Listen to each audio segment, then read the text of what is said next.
Welcome to the System Simplified podcast, where we feature top leaders who share stories on how to successfully systemize a business. Now, let's get started with the show.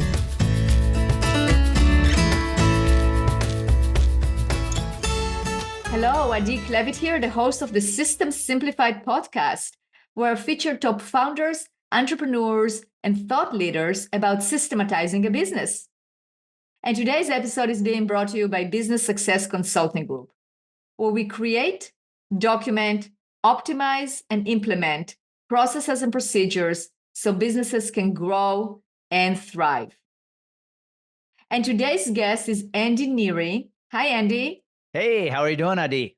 I'm doing awesome. And I'm so excited to have you on the podcast today because, Andy, you were, but you probably are still you are still an athlete, but you were a professional baseball player. Yep. And an Ironman twice, right? And now you utilize everything that you learned from being a professional athlete to help business owners, specifically in the insurance company, but we're going to have this applies to everything, to actually, you help them with the mindset and the implementation of tactics and different activities, actions that they can do in order to thrive in their business. And you concentrate on increasing their visibility online, marketing processes, etc. So this is incredible. Okay, so now I hope I did a good job on that, but you can add whatever you want to your biography. What did I miss? Nothing. I still cringe when I hear 2-time Ironman finisher, because I actually did it 3 times. But unfortunately, I didn't finish the last one due to an injury, a hernia. So that's the one it's the last one I ever did. And I'm like, someday I may do them again because I got to go finish that 3rd one. That's actually, it's a lesson also, going for the 3rd one and then having to stop because of an injury. What did you learn from that? There are lessons to be learned from that as well, but that's amazing. So which professional group did you play for? Which professional team? Yeah, it's kind of a cool story, Adi, if I'll share it real quick. So I grew up in South Central Wisconsin and 30 miles outside of Milwaukee. So my hometown team was the Milwaukee Brewers. And growing up, as a kid who grew up in a baseball family, I had that dream of playing professional baseball someday. And if you look at a picture of me when I was 10 years old, I was anything but a professional athlete. I was chubby, overweight, and did not look like your typical athlete. But grew up, went on to have a successful high school baseball career. I played for my dad, and then pitched at the Division I level in college, University of Wisconsin, Milwaukee, and ultimately signed a free agent contract with the Milwaukee Brewers. And so I was, in a way, I got to live out my childhood dream a bit. But it's when I got to pro baseball where a lot of the lessons came from, because a lot of people I talked to would say oh man, it must have been cool to play pro baseball. And it was, but it's also where I let fear dictate how I perform. And in minor league baseball, it's a unique little animal in itself because everybody's kind of competing with everybody. You're competing with your own teammates to get promoted. Coaches are trying to get promoted. Umpires are trying to get promoted. Everybody on the field is trying to get promoted. And so you're being judged and compared to every day. And as a free agent, they didn't invest a lot of money in me. It was easy to let fear overtake you because there were days I took the mound, the pitcher's mound, knowing I better pitch well or today could be my last day, because it's easy to let me go. And that fear, I had a good first season in the minor leagues, but that fear really probably overtook me, and it's why I only lasted a couple years. So one of the most important lessons I took away from my time in pro baseball is that if you're just trying to fit in and you're not standing out by performing, it's going to be easy to let you go and overlook you. And I really can say that my pro baseball career was probably defined by those 3 fears: judgment, comparison, and failure. Interesting. And I can see that as a parallel to the business world. It definitely has parallels because, those are definitely, I think it's when you belong to any group, those 3 fears or anxieties can come into play. Absolutely. And it's where it really ties in, especially with what I do today, is minor league baseball is all about standing out. Now, the easiest way to stand out is with good statistics. But if you're just trying to fit in, as I said earlier, it's a hard way to try to get promoted. And I share that because guess what business is all about? Business is about attention. And if you're not getting the prospect's attention, you're not standing out. If you're not standing out, you're not growing.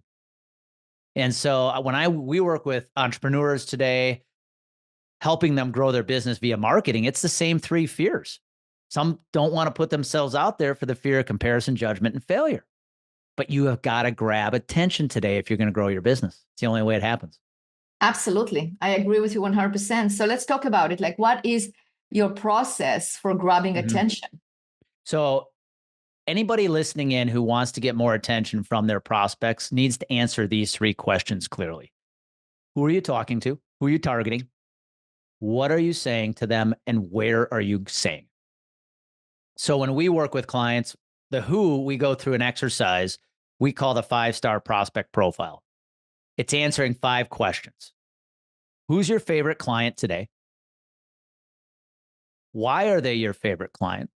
And when we do that, we break it down between demographics and psychographics. So who is your favorite? Why they're your favorite? What problem do you solve better than anybody in your market? What's your process for solving it? And what result does the process create? And if we can lay out those 5 things, what we have done is now develop the story of your ideal prospect. Right. Right. And that's what turns into the what are you saying, the marketing message, and then the where you're going to put it. Our belief today is you have got to create exponential awareness. How are you going to get one message in front of a lot of people at one time? And I come from the insurance industry, Adi. The number one strategy they're still taught today in 2024 is a cold call. Cold call is calling one person at a time who doesn't have a clue who you are. Now today, with social media, public speaking, podcasts, webinars, all these things you can do to get a lot of awareness quickly, our belief is you got to leverage that online presence. You've got to create that online presence to build that awareness you need today. But it comes back to those 3 questions. Who are you talking to? What are you saying? And where are you saying it? Absolutely. I like the questions that you ask about who you're talking to. Let's just talk about the 3 different questions, the 3 questions, but a little bit more in detail. So who are you talking to? One of the questions is, what are you doing that is better than anyone else? Now, what are some of the answers that you get when you ask that question? That's a really good, I'm glad you brought this up. If I may share, we actually asked 2 more additional questions to help people put their brand out in the market, which is what makes you unique and what do you do better than anybody else? And what we get a lot with the question about what do you do better than anybody else, we'll get like, we're a trusted advisor, or it's our customer service. And my answer to that is, that's great. There's one problem. That's what your competition's saying. That's right. So what do you say to that? What do you say to that? You have to really come up with something clear. In our industry, it could be something product specific. Nobody knows self-funded insurance better than I do. Nobody knows oil and gas or the manufacturing market like I do. Cool. Now we're getting somewhere. Now we're getting to that area of thought leadership that you can dominate the market in. And the reason we're asking these questions, Adi, is when a company is going to put out marketing content, what too many do in this day and age is they spray and pray. So they put a bunch of stuff out there hoping something sticks. Instead, they need to become known for one thing. Right. And then stay in the guardrails of that one thing and become the thought leader in that one thing.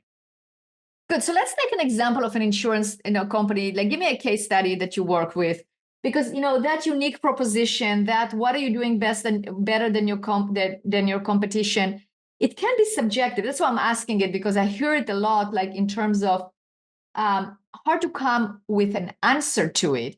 Yep. Because as you said, I can say that I am like the best communicator. Well, that's what my competition is saying as well. So It's really subjective, and it's up to you to decide whether we are or not. Yep. And so how do you, especially in an insurance industry, where you have one insurance industry similar to insurance agency is similar to the other, and they will all say, I have great customer service. Okay, good. So I have now 2 agencies that have great customer service. Probably thousands of them that will say I have, because who is going to say I have a lousy customer service? They're not going to say that. So when we work with people in this model, in the insurance industry, when we ask, what do you do better than anybody else? It will often come down to a certain product. So I'll give you an example. In the insurance space, we have a product called captives. That's a certain product, a certain strategy that you can sell. In the health insurance space, another market we work with, it might be pharmacy cost, because prescription drug costs are a big thing these days. But what we get our clients to do is get really niche, get narrow on that one thing they do. And then we say, knowing that's going to be your thing, now we want to make sure 80 to 90% of your content you create, whether that's social media, email content, webinar content, you name it, has got to be around that. Because if we put out enough consistent content around the one area, the one thing you know best, people are going to start thinking of you when they think of it. What too many agencies do, and I'm sure this is the same for other businesses and other markets, is they sit back and they say, hey, we have all these services. Look at our menu of options. Which one do you want? The ones that are winning the attention game today are getting narrow and saying, this is what we do best. And I'm going to talk to you about this one thing every single day, so that when you think of this one thing, I am the first person you think of. Interesting. Do you ever get the pushback of like, well, what if I'm at the FOMO, the fear of missing out on clients, that now if I don't communicate it, I also do A, B, and C, they're going to go to my competitor? Good question. The answer is yes. We get that pushback a lot, but I will tell you hands down, when I look at my peers, agencies in the industry that are growing the fastest, all of them are growing because they've gotten narrow in their area of expertise. Right. Versus the agencies that are we serve everybody because we have a bunch of different products. The ones that have got narrow on their focus are the ones that often scale the fastest. Right. That makes sense. That's why we, to give you a real life example, Adi, I mean, my own business, the exercises, the processes we teach, I think apply to somebody selling insurance equally to somebody selling hot tubs. The reason we have stayed where we are is I was an insurance advisor for 20 years. It's an industry I know really well. And so when I can go out and sell that we do what we do and we only do it for you, it has a lot of credibility with people in our industry. Interesting. Good. So now let's talk about the what. Any advice there in terms of like the message? Obviously, it has to be specific. After you narrow your niche, it has to be specific. It has to be consistent, right? And it has to be aligned. No, you don't necessarily say that you are now, your niche is X, and now you're going to talk all about Y. Yes. So I'm going to pull a book off the shelf here. So if anybody's watching the video, this book changed my life. The book is called Building a StoryBrand by Donald Miller. I am actually a certified guide today by StoryBrand because I believe in what they teach so much. This book changed my life. I read it in 2017, I think, because I believe it has the best formula for telling a good story, a marketing story. Where most people make a mistake with their marketing message, what they're saying, is they spend too much time talking about themselves. When all your prospect wants to know is what's in it for me. And so the 7-part framework they teach in StoryBrand sounds like this. By the way, I'm about to ruin every movie and book anybody ever watches or reads from here on out because they're all written the same. There's a hero with a goal who has a problem keeping them from the goal, who needs a guide with a plan to help them have success and avoid failure. So when you sit down to write your marketing message, the first thing to remember is you are not the hero. Your prospect is the hero. You're just the guide. And the reason we do that 5-star prospect profile that I mentioned earlier is by just answering those 5 questions, what we dug out is the problem, your process for solving it, and the successful result that process creates, and the hero, because we've identified who your ideal prospect is. And from that, when you take that and you turn it into that 7-part story framework, now you're positioning to yourself to have a marketing message your prospect can buy into because it's their story. And when you tell their story, you're going to get more of the right prospects to raise their hand. Absolutely. Absolutely. Agreed 100%. And I love the StoryBrand, and I actually wrote my own marketing message using the StoryBrand. So I completely, I love it. I love it. I think it's so simplified and for our listeners, yes, there's the book. There is also the Business Made Simple university that you can actually learn very simply how to actually, it takes you through the blueprint of this 7-step story, which I love. I mean, I think each 100%. business should do this 7-step story, just even if you're not going to use it on your website, or because it just clarifies for you is what is your story. And it really puts things in perspective in terms of it's not about you. It's not what you want. It's what your client, your customer, your patient, whomever it is that you're servicing needs and wants, and you have to listen to them and make them the hero. And the villain will be anybody, like in any good story, will be the one that is there opposing their goal or their purpose or what they want to achieve. And you as the guide are taking the hero through it so they can actually achieve. At the end, there is always a prize, right? It's either like whatever the prize is at the end. I mean, if you think about all of your favorite movies, even if it's a science fiction movie, the prize at the end is a saved planet or a saved civilization, or whatever it is. If it's a fairy tale, marrying Prince Charming, whatever that thing that you want to achieve, you take it through. So I love that analogy. I mean, I'm very happy that you mentioned that. So, okay, that's the what. And now where, as you said, definitely. Now, are you completely opposed to cold calls and they're all, okay, good. No. So tell us about that. Yeah, there's a couple tips there I'll share on cold calling. I was a terrible cold caller as a sales professional. I was probably a 2 out of 10, but what we really teach, I learned a lesson from a mentor of mine. There's 4 ways you can reach out to prospects. There's cold one-to-one, warm one-to-one, cold one-to-many, and warm one-to-many. And to just give you a quick flavor of the 4, cold one-to-one would be a cold call, right? Or a cold email. Warm one-to-one would be a referral. Maybe it's a networking opportunity. Cold one-to-many would be paid advertising, right? You can pay to advertise and put your stuff in front of a cold audience.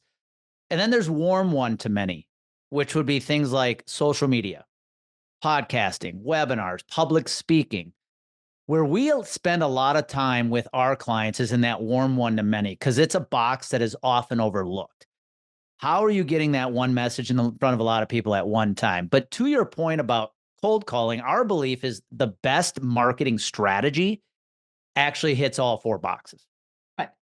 But where the StoryBrand framework, what we just talked about, can really come into play with a cold call is, I really believe, Adi, with cold calling, a lot of people have these slick scripts you can use. Most people are not designed or born. We're not born to cold call. Even the sales reps out there, we're not born to cold call. And a lot of these scripts, I think, are designed for the savvy cold caller, which most of us are not. What really helped me is when I turned that brand story into my cold call script, I saw my cold call success elevate. So when I got on a phone with a prospect, I no longer feared rejection or what they were about to ask me. I simply got on and said, hey, Adi, I work with entrepreneurs in Milwaukee who are frustrated with their health insurance costs and they don't know why they keep going up. I have a program I call Empowered Health that helps them take control of their cost, actually build a better benefits plan. I just wanted to reach out to see if you had 20 minutes, I could show you what I'm doing for some of your peers. Well, all I did there was take the brand story and turn it into my cold call script. And all of a sudden I was like, wait, this is working. And so my advice, no, do I tell you never to cold call again? Absolutely not. However, I will say one more thing. If you use that warm one-to-many strategy and you build awareness for who you are, cold calling does get better because you have more people who know who you are. That is absolutely true. And I agree with you. And, one thing that I learned, especially during COVID, is that you can't put your eggs in one basket because you never know. I mean, you have to have different avenues to promote yourself. I love what you said in terms of you have to grab attention, you have to master attention, command attention, right? And you have to do it massively. Just like to quote Grant Cardone, 10X book, right? He talks about massive amount of action. You have to get out of obscurity with massive amount of action. And this is, for me, one of the biggest, best business advice that I've ever gotten. Because, when I started my business, I was around entrepreneurs. I work with them, but nobody teaches you anywhere like how to network, how to call, how to market correctly, right? But that piece of advice is like when you start, you're in obscurity. Nobody knows about you. Maybe you think that everybody knows, but nobody knows. And as the world progresses and becomes smaller in terms of all the media that we have, you're in obscurity if you're not there, like really promoting big time, right? So to get out of obscurity, you have to do it. You have to take massive amount of action. To your point, all the 4 quadrants, very important. So with that said, you have, this is the cold calling. You have to make sure, and you have to make sure that, that exactly what you said, that if you are known, if there is enough presence out there. And I think, and Andy, correct me if I'm wrong, but I think that's the confusion that people have, that if they put themselves on social media or they utilize social media, they say, well, it doesn't work, so I'm not going to invest in it. But it works because it works to provide presence. And then if you cold call somebody, they might not answer right away. They might not go with you and go like, okay, my health insurance is fine. But maybe next month when they actually get the bill for all the health insurance they have to pay for the employees, go, who talked to me? I don't know. And then they see you on social media. Yep. Oh yeah, it was Andy. Boom, they reach out to you, as opposed to, I don't remember who it was. And then you're never top of mind for them because they never see you anywhere. Mm-hmm. Yeah, I agree. I operate in an industry where the sales cycle is pretty long, because most insurance professionals are selling a product to somebody who already has that product. Right. And they're already working with somebody else. And your job is you're trying to unseat the other advisor to win this company's business. So the sales cycle can be really long, because the reality is most people are not ready to buy from you right now. What I ask our prospects and clients, though, is, okay, the gap between where your prospect is today and where they need to be to hire you, that's the sales cycle. What are you doing in that gap to educate them as much as you can about how you can help them, so that when they're ready to buy, they're only thinking of you? Yeah. Because the day's going to come, their advisor's going to mess up, or they are going to think they need something better. I want them thinking of you first. And that's where the content comes into play, like social media. Now, if you're going to use social media for a sales platform, you're going to be sorely disappointed.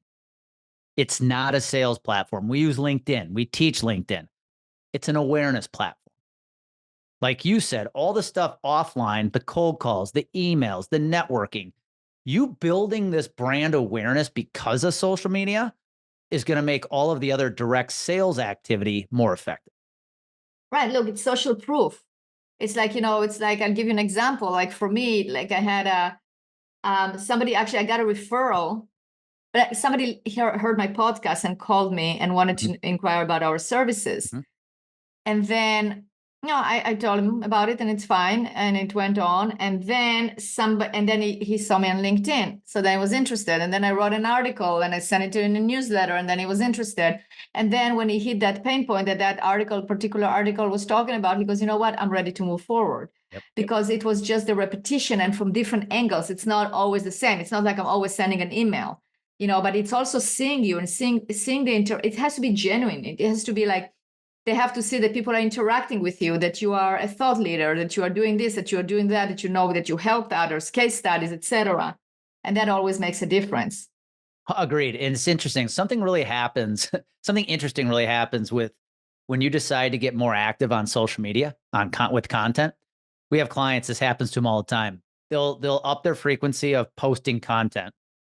And then all of a sudden they'll get these messages from peers and others who know them being like, hey, seeing your content looks great. Things must be going well. There's this natural assumption that because I've upped the frequency of my content, my business must be booming. Right. Or whether that's true or not, that's credibility. It is credibility. Absolutely. And I would like to give right now a shout out to a very good friend of mine, Alice Tang. And I did a podcast with her, and her thing, she goes about how her net worth is her network, like her network is her net worth. And she continually posts, and so she's visible all the time. Mm-hmm. And when you think of Alice, you think about, she is killing it. She is so successful and doing so well. And that's the image she puts out there because of her constant communication, because the quality of her communication. So Alice, a big shout out to you. And, the same thing also to Jeremy, that actually that's how we got introduced to Command Your Brand, right? So, I interviewed Jeremy twice for my podcast, especially after his last book that he published. And that's what he was, it's basically, it's how you're being incredible and and doing so well. It's you attract that attention, you attract that positiveness, and you are out there doing things. So absolutely. 100%. That's how you're being remarkable. So yeah. The reality is, no matter how long your business has been around, not enough prospects know you exist. That is very true. Abundance mentality. There are so many prospects out there. There is no way that they all know about you. And I had to learn this lesson the hard way, Adi. I turned into an entrepreneur at age 41. It took me a long time. I'm the child of two teachers. I was taught how to play it safe. So entrepreneurship was not in my blood. But when I decided to start my own business 5 years ago, I had to quickly realize that if I am not willing to get attention for my business so it can grow, nobody else is going to do it for me. Right. And I think that's something I know I had to learn, and I'm sure other entrepreneurs could stand to hear. If you're an entrepreneur, you're in sales. Because nobody's going to sell your business better than you will. Right. And that's where I really leaned into anything like when you were playing professional baseball. I mean, you can look at it as sellers as well. I mean, you have to sell to the audience, to the crowd that you are like the best player out there. So and you have to sell to the coach, you have to sell your teammates, you have to sell to yourself. I mean, it is 100%. constant. Absolutely. It can be like from different aspects. I mean, I think everything that we do in life can be looked at, it's sell or be sold, right? Absolutely. The thought I would give to people on this, because I was just doing a workshop this morning on this. We're talking content right now, how to put yourself out there. One of the best things I think anybody can do today with social media content, after you figure out who you're talking to, what are you going to say and where you're going to put it. We live by a rule here. We call a phrase we live by that says, if you give away the farm, you'll reap the harvest. I know in our industry, a lot of advisors are afraid to share too much because their competition might be listening, or my prospects might give my information to the competition. And I tell them, I say, listen, guys, if you're going to live in that fear, you're not going to grow. Because we have entered a day and age that when it comes to things like social media content, you have got to educate your prospects as much as you can. Give away the good stuff. Because the more you give, the more they'll come. People come for the information, they pay for the application. It's very true. And when it comes to what should I talk about in social media content, I want you to educate your prospects to the point they could do what you help them do by themselves, but they need somebody to do it for them, so they're going to hire you. Right. And also know that maybe, 5% will do it themselves, which is fine. 5% or 20% will never do it anyway. But the middle, that's what you are going for the paid application. But both are fine, because those 5 to 10% that are going to do it themselves are going to be raving fans. And that's what you want as well. I couldn't agree more. Case in point, we run a social media sales academy. And as we were promoting our most recent one of the academy members jumped on a call before he signed up, and he said, you teach so much with your LinkedIn content. Couldn't I just listen to your LinkedIn content and do what and run LinkedIn that way? I said, yes, you could. But are you going to trust yourself that you're going to do it the right way? He ultimately signed up, but his point was, Andy, all the free stuff you put out there, couldn't I just use the free stuff to use LinkedIn? I said, you absolutely could. Absolutely. Well, Andy, with that, so you are so knowledgeable, and our listeners definitely got to see that and hear that. So where can they find you, and what are the different options to sign up for your services? Great question.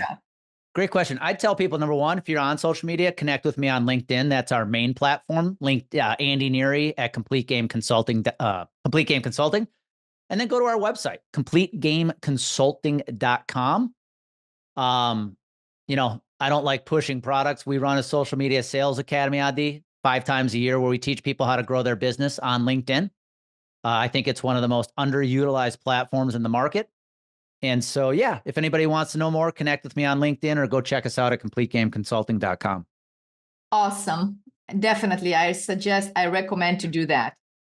All right. Well, Andy, thank you so much for being a guest on my podcast. It was a great conversation, and I learned a lot, and I'm sure our listeners did as well. So thank you very much. Thank you, Adi, for the opportunity.